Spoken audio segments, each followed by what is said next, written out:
Monsieur Spinoza est ouvrier chez Renault, il est fondeur sur machine. C'est un travail dur, qui demande une grande résistance physique. C'est votre premier enfant? Non, c'est mon deuxième. Le premier, c'était un garçon, mais on voulait bien avoir une petite fille, alors on a eu un petit garçon. Ok, il n'est pas plus malheureux, nous non plus.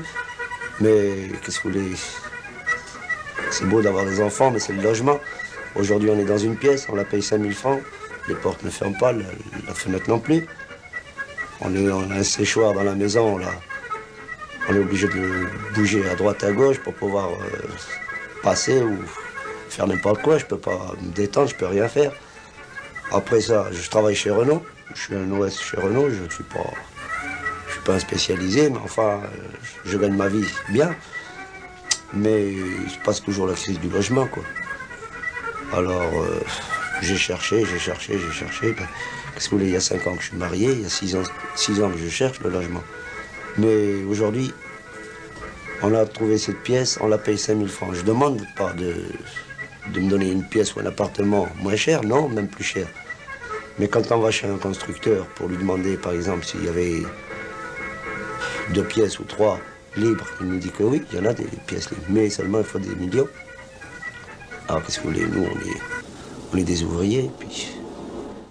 Émile, vous avez votre CAP? Oui, j'ai mon CAP, ajusteur. Je l'ai passé en juin, à Malakoff, pour plus de précision. J'ai eu assez de mal pour trouver du travail, parce que j'ai pris des vacances avant, ce qui m'a retardé. Et après, quand j'ai voulu en retrouver, il a fallu que je fasse plusieurs maisons. Mais ils demandaient tous des gars qui avaient au moins fait leur service militaire, craignent qu'on ne revienne pas. J'ai beaucoup de camarades qui étaient dans le même cas que moi, où ils sont rentrés dans des maisons à des prix dérisoires, à 170 balles, bien qu'on soit quand même P1. Mais moi, j'ai choisi le métier de frigoriste.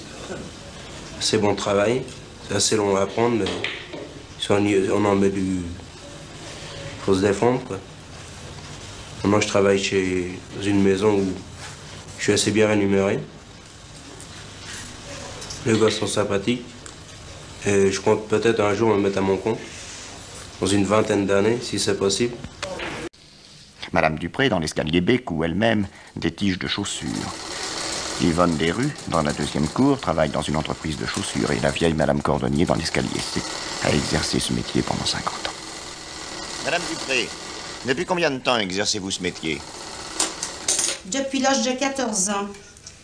J'ai connu beaucoup de personnes qui exerçaient ce métier. D'ailleurs, dans ma famille, nous l'avons presque tous exercé. Mais nous sommes presque tous obligés de changer de métier parce que le travail de la chaussure devient de plus en plus rare vu que les manufactures vont s'installer en province. Un jour aussi, tu devras choisir un métier, Serge. Seras-tu métallo, comme ton père? Il travaille 10 heures par jour dans la fonderie sur machine. C'est la tâche la plus pénible de chez Renault. Travailleras-tu chez Citroën, comme Monsieur Denis, ou bien chez Chausson, comme le père des lettrés? L'industrie automobile tient une grande place dans le 13e arrondissement. Et les usines Panhard, porte de Choisy, drainent chaque jour des milliers d'ouvriers.